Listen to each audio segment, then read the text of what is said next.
Wow, you guys just like self-regulated. You're going back to your seats. But make sure you jot down a name if you met someone new and you're like, I want to reconnect with them, because in the conference app you can find their contact information. So at least if you grab a name, you can find them later to connect with. And so when we talk about being in a network, part of it is that you have time and space for a conversation. And how often are we working in our schools or in our district and we don't get to have conversations beyond the four walls of our building or the barriers of our boundaries of our school system? So it's great when we build time and space to talk and learn from each other. And so that was kind of a mini activity that we do in our sessions in our STEM network, and we'll talk more about that in a minute. But we're going to flip over to the back side. In our network that we've developed in here today, I'm glad you all became fast friends, because we're going to do something a little active in a minute. But we would be remiss if we didn't talk about computer science a little bit, with that being a big focus in Tennessee, and thinking about how can we bring computer science to the students in our classroom. And so often we think that computer science means you have to have a screen and a computer in front of you. And it's more than that. And so we're going to get a brief, very short introduction to an unplugged activity. It's an abbreviated activity, but we are going to learn a few dance moves. So I said we became fast friends, and so don't be shy about dancing a little bit. So if you need room, the good thing is we've got plenty of room, and we're going to use this little picture in the top right corner where you see the shapes. Those are going to tell us our dance moves. Okay, so we're going to practice together. I'm going to look as silly as you do, so the camera's on me. I'm going to look the silliest. It's okay. I'm going to embrace it. So if you'll stand up, you might need to give yourself some room if you need to go out to the sides. So the star movement is essentially going to be this and this. All right, everybody do the star with me. Star, star, star, star. I know, we're going to be good. I told you we weren't going to go to sleep in here. Okay, and then the triangle is dab. So everybody, yeah. Anybody that's been in middle school or upper elementary in a while, they know the dab. Okay, high clap.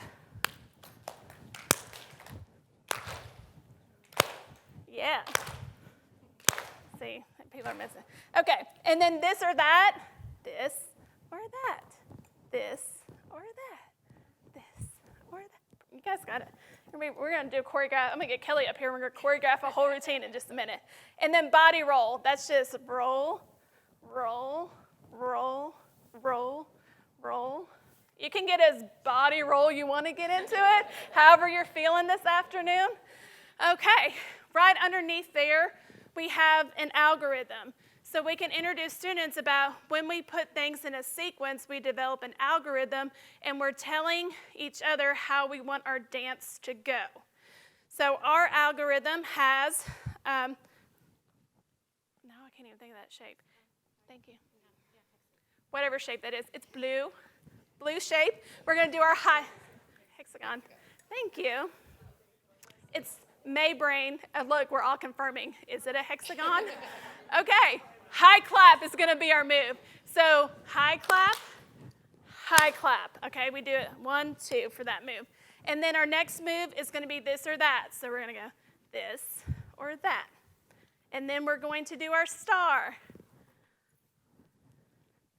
And then our body roll, however much you want to roll into that. And then our last move is going to be dab, dab.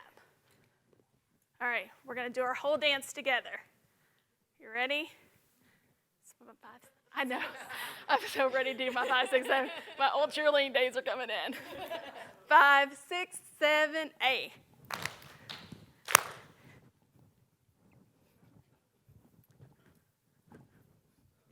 Roll, roll, dab, dab. Some of you are like, I want to try that again. They're like, I didn't quite get that right away. Okay, so high clap, and then we're going to this, that, star, star, roll, roll, dab, dab. All right, final performance. We got this. Count us down? I think you should count it down. Okay. All right, 5, 6, 7, 8. This, that, star, star, roll, roll, dab, dab. All right, now, here's the challenging part. You have your little shapes or colors. I want you to find a friend that you feel very safe with right now. Safe friend. You're going to choreograph them a routine with a new algorithm. You can, however you want to structure it, only using these that we practiced with. So your friend is going to choreograph something and give you a new algorithm. You're going to develop a new algorithm for your friend. Any questions on our task? I'm going to have you develop it fairly quickly. And then I want you to try it out. Safe space, safe friends. All right, go ahead. Develop the new algorithm and try it out with your friends.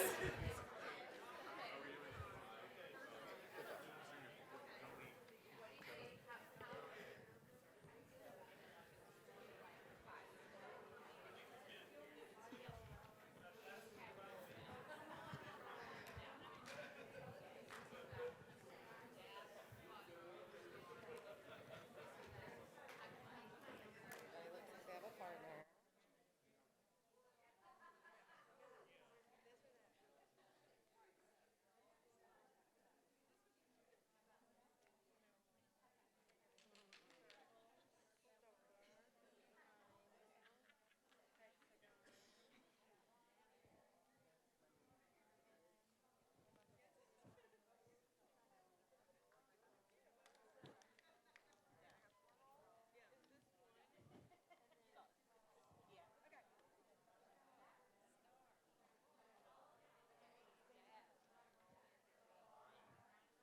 All right, Andrew's dancing, right? I'm dancing.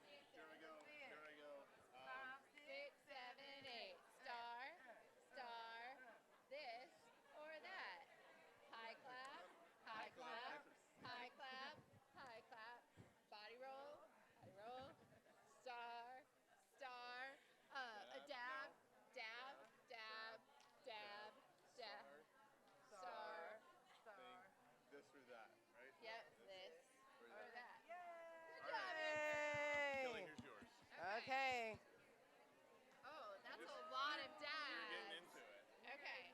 Dab, dab, You said dab, dab, dab, dab, dab. Body roll. just get in there. Body roll. All right, and then just Dab. dab it out. Dab to the Yay! Very nice, very nice. There you go. It's hard to read all those in the moment. Yeah, You're it's like, like triangle, down, roll. it's like when you have to do the activity where you pick up a card and it's green, but it says blue inside. And you're like, oh, my brain. Yes. Yeah, you learn what the shapes meant, symbols meant quickly. Nice. Well, excellent job. All right, if you could wrap up your dance and your algorithms and practicing them out, if you can wrap that up and come back together.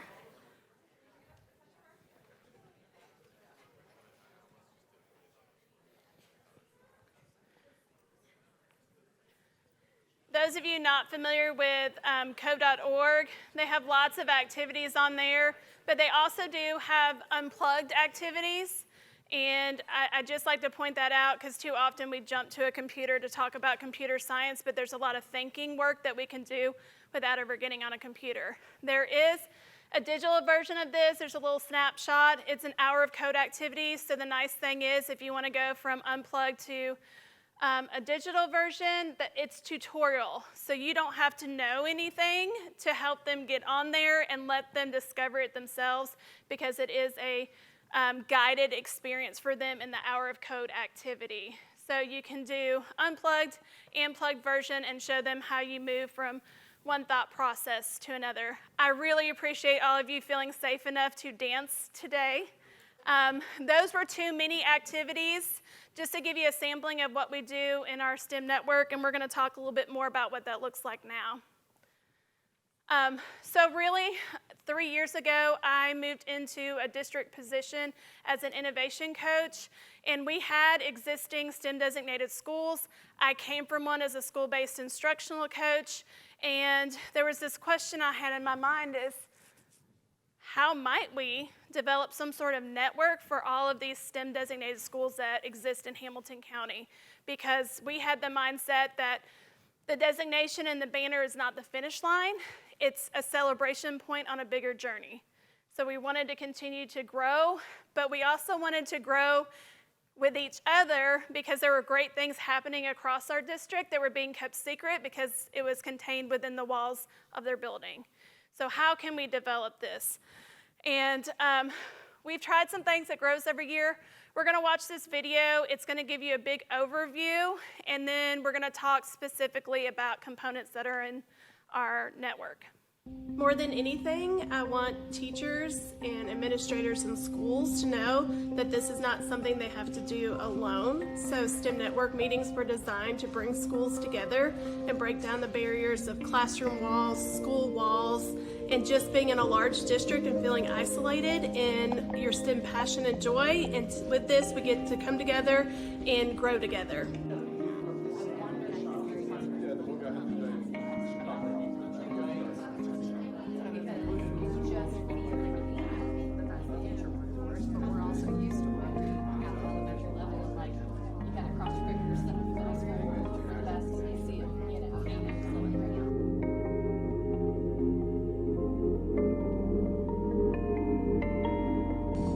Our STEM network meetings are always hosted at a different school, and when we go to those schools, we do a school tour. And I love these school tours. Not only am I able to give feedback to those schools, but I get so many ideas for projects and how to display projects and ways to connect to different careers that I'm able to take back and enhance my own work, and also to share with staff members who I think might benefit from those ideas too.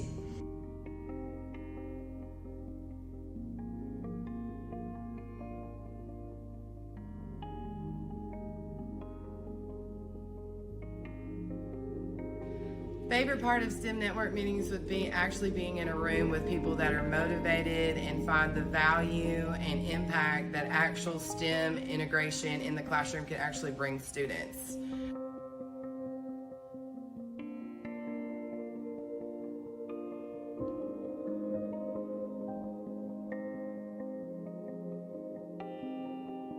What I really enjoy about the STEM network is being able to collaborate and work with other educators to bring back the joy of learning.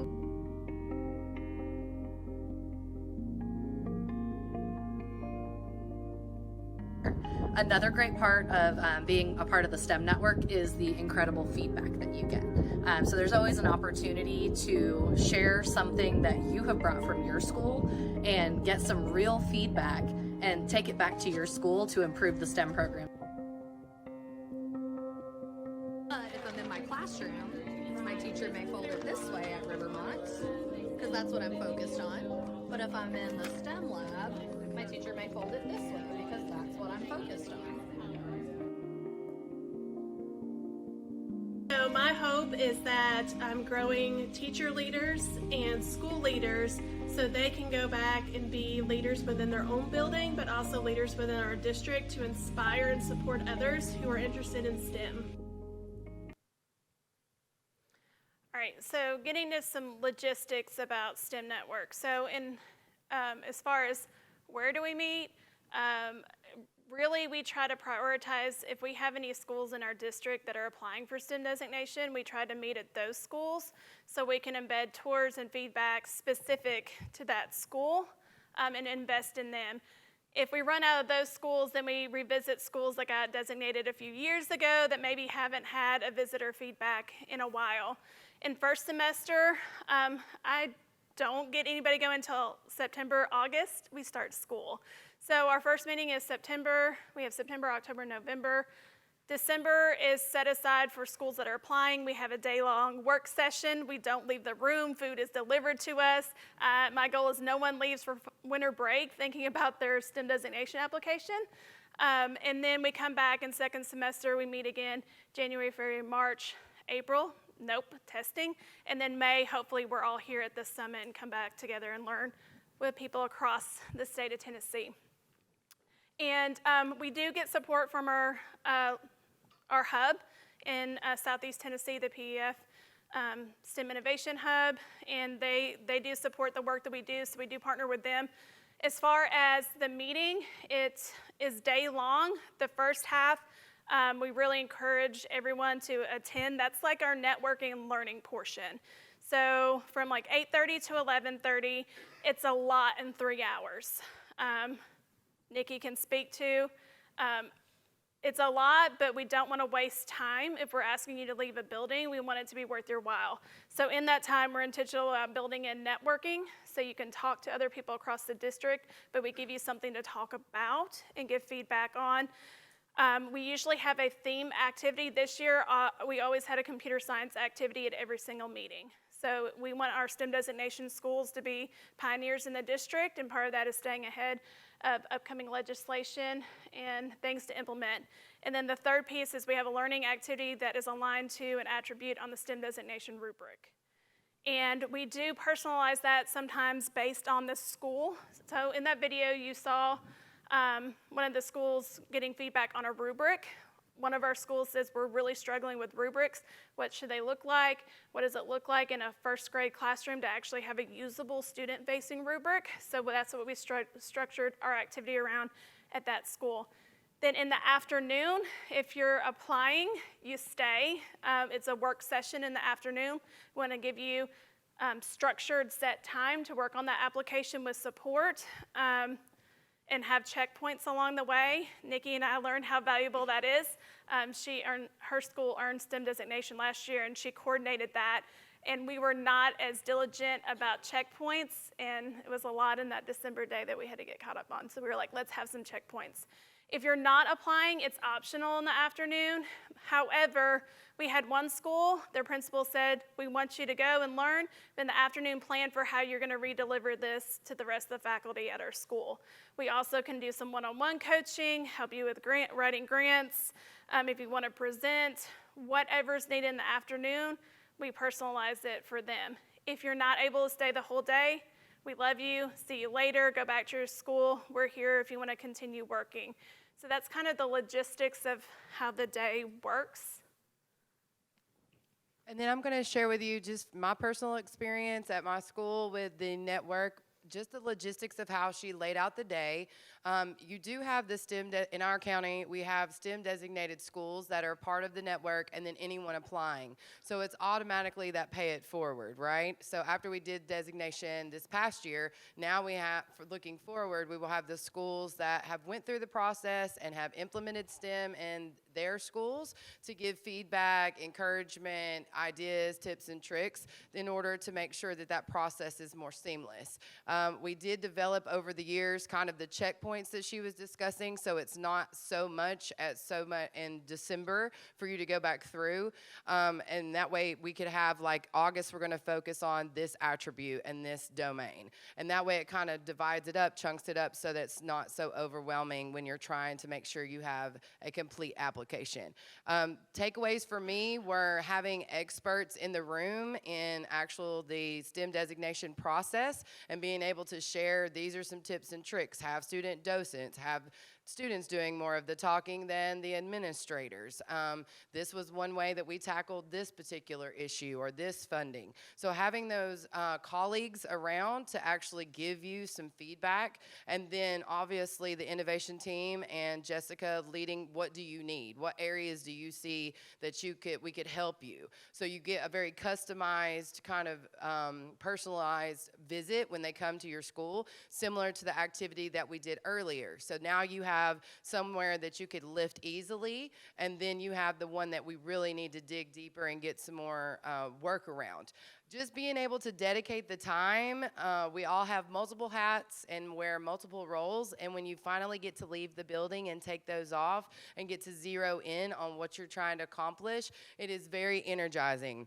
You go to these meetings, you are all like-minded, you're really excited, you want to go back and implement immediately, and it gives you kind of a long trajectory of what you're going to try to do for the year, and then once designated, you get the 5-year plan, but then it also gives you very short goals to kind of complete before the next month. And then you go back and share that with everyone that's in your faculty, and it really allows you to get that moving and implemented, and then having the goal of being prepared for your tour for STEM designation. So in the network, we took that word very seriously. We wanted to make sure there was always scheduled time for them to talk to each other, because ideally I want to coach myself out of a job. I want them to be able to network without me setting up meetings or me connecting them in the room. And there were some great activities that came out of network time. I believe an elementary school and a high school got together and collaborated on a project.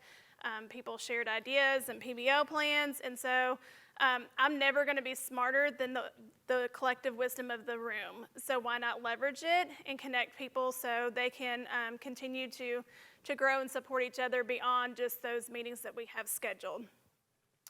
And this year we did have the focus on computer science. We want to make sure that, I call it purposeful play. We learn through play, so I don't think play is a bad word, but I want to give adults opportunity to play as well. And why not be joyful in our own learning so we can take that back to students? So we did a lot with computer science. We did some unplugged coding. Oh, you see we're dancing in that picture down there too.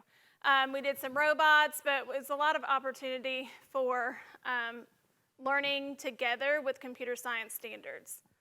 Tours are also important, so making the time, if you can't take a whole day, just taking a half day, taking a few hours, getting out of your building and going and seeing what everyone else is doing. The biggest form of flattery is imitation, so when someone steals something from you, then you should be very flattered, right?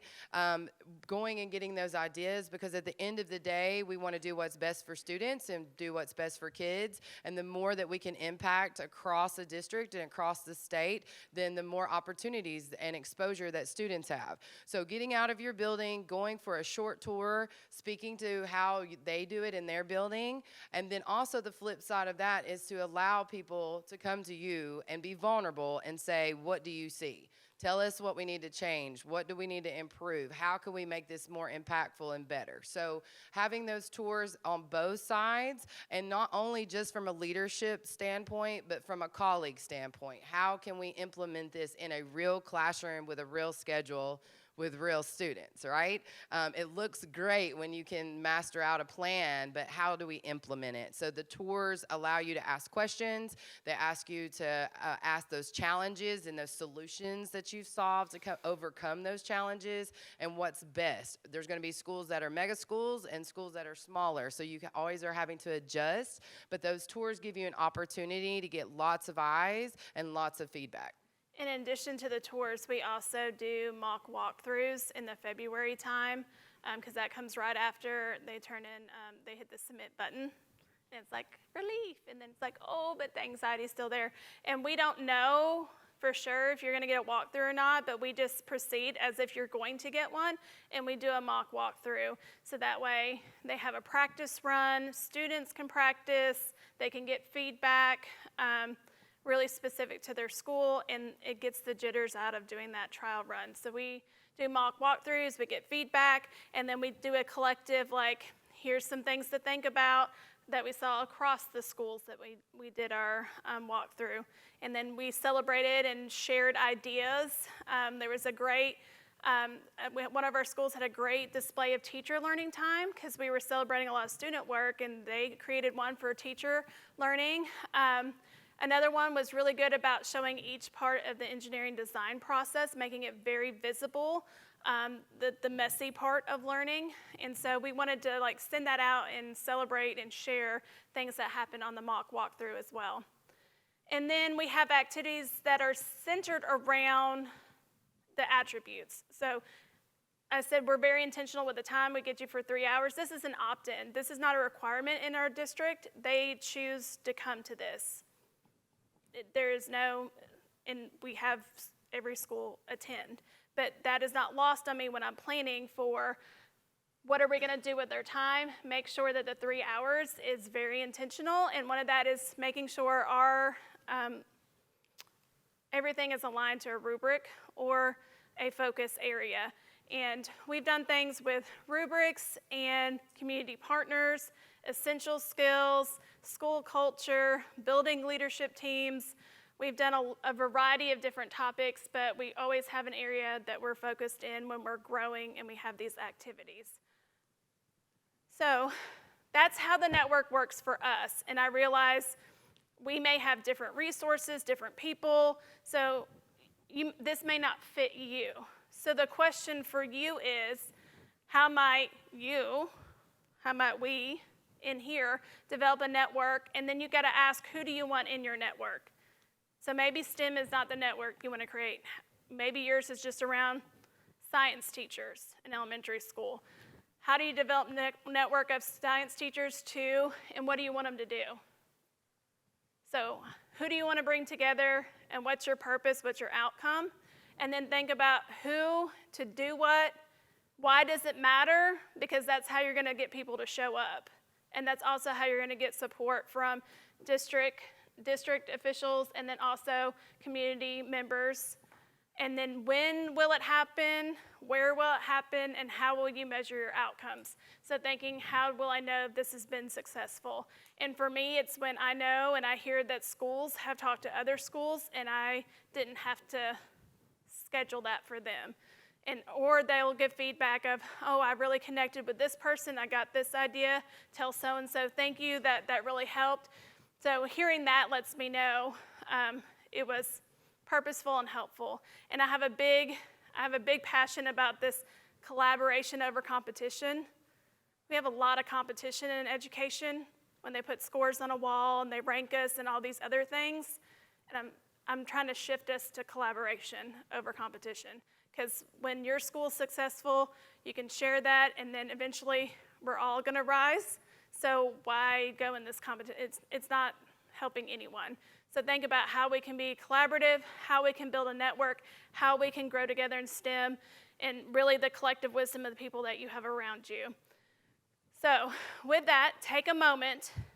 If you were going to build a network of people, let's say we're going to go with no monetary issues, no district restrictions, dream big here. I want you to just jot down, what network would you develop? Who would be involved? When would you meet? I want you to just dream big and make some notes. And if you do not have an innovation department like we are fortunate to have in our county, then you could think of sister schools or brother schools or collaborative partners at other schools, or you could even just start as, in your own building. You can collaborate and have an innovation in STEM team in your building, and then you could partner with one or two other schools. It doesn't have to be something that is provided from the district, but if you have any resources, how could you maybe start it and get that interest there? So I know that comes up a lot when we discuss the networks is, well, we do not have funding and we do not have an innovation department in our district. So we're going to be solution-oriented, innovative thinkers about how we could use those skills and start it on our own. So we want you to go ahead and be thinking about that. And 2 minutes. We're just going to let you dream big. 2 minutes.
Right, share it with a friend that's near you. Maybe it's your safe dancing friend from earlier. You should be well bonded by now. But turn and share what your dream was for your network.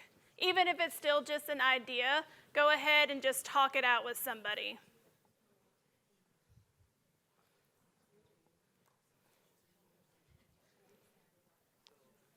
She's thinking hard on hers. Yeah. Yeah. But everyone, there would be 2 representatives from each state, and they all magically had the same planning period at the exact same time. And so they would all talk about different ideas, like PBLs, different presenters coming in, different career possibilities, different furniture, different tools that you could use, and then your state representatives then shared that with.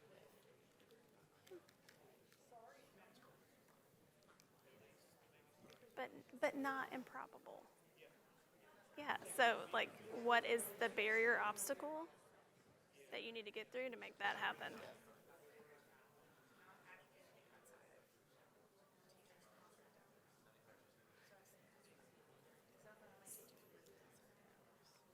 Well, then how can we make it happen inside?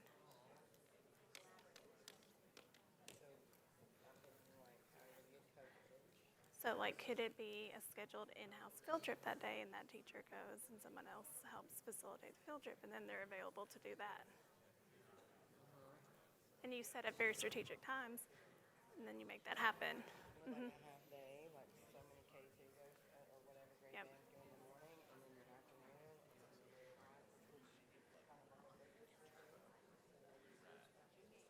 All right, hopefully you've dreamed big. Now, since you dream big, there's probably obstacles that you're like, this could never happen because, but I want you to think more of like, how could I make this happen? Because the thing is, if you want it, you've got to create it. Nobody said go create this. I wanted this. So I found a way to make it happen on $0 budget. So you can, you've just got to figure out and you've got to ask a lot of questions. And I asked a lot of things and I got a lot of no's, but eventually I got some yeses. And then when they saw that every school sent 2 people to the meetings that were optional, not required, they started paying attention because they're like, okay, they're showing up. She has very well planned, it's aligned. Everything in STEM Network supports our strategic plan for our district. Yes, we want this to happen. We like to see our schools come together, and it got more traction. So at first, sometimes you got to keep working at it until you can make it happen. So I know we're running out of time. Oh, look, I hit the laser button they told me I shouldn't do. Kept hitting the laser button. It's like, why aren't you moving? It's a green dot on the floor. We would love for you to be an art network and a bigger network, and we've had some visitors come and participate in STEM Network. We got some friends in here that have visited us at various points. If you want to come and just try out what it could look like, let me know. We'll find a time, we'll invite you in, and you can be part of our network. But don't be afraid to create your own. If it doesn't already exist, make your own network. Thank you for coming in today. I hope you have a great rest of the conference. And network with us again. Talk to us, wave at us. We're happy to continue this conversation. Thank you for your time. Enjoy the rest of the summit. And we got lots of extra copies. If anybody wants copies, you're welcome to them.